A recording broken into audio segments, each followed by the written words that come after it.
ठहरो, कोई जरूरत नहीं पुलिस को मेरे दरवाजे पर बुलाने की। मगर बड़े भैया ये रवि, मैं अभी तक मरा नहीं हूं।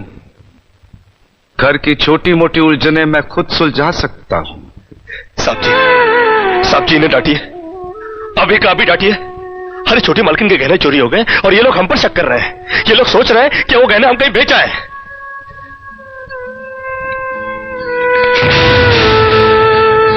बाकी के रुपए कहां है कृष्णा?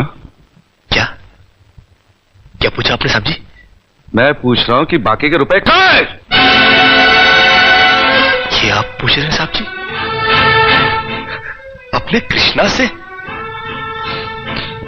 देखो कृष्णा, गलती हर इंसान से होती है। तुम मुझे सही सही बता दो कि गहने तुमने कहां बेचे, मैं तुम्हें कुछ नहीं कहूंगा। अब कहने के लिए बाकी ही क्या है साहब जी?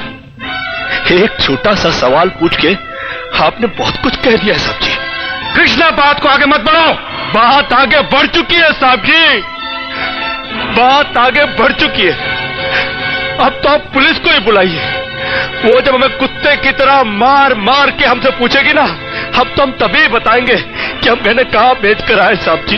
मत कहो मुझे साहब जी। इसी साहब जी की इज्जत आज तुमने मिट्टी में मिला दी।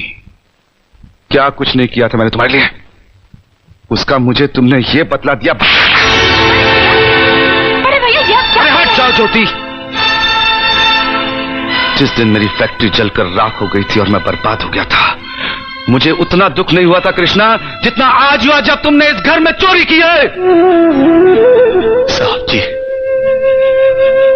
बचपन में जब हमारे माँ बाप मर गए थे ना और हम अनाथ हो गए थे ना, तब भी हमें इतना दुख नहीं हुआ था जितना दुख हमें आज हुआ है जब आपने हमें चोर कहा साहब जी।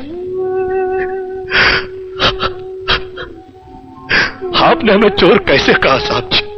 और ज्यादा सफाई देने की जरूरत नहीं है। दूर हो जा, मेरी नजरों से दूर हो जा।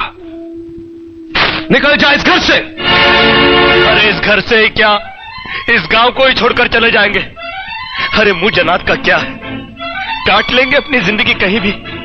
इतने साल इस घर में बेफिक्री से ये समझकर काट लिए कि साहब जी का हाथ है हमारे सर पर।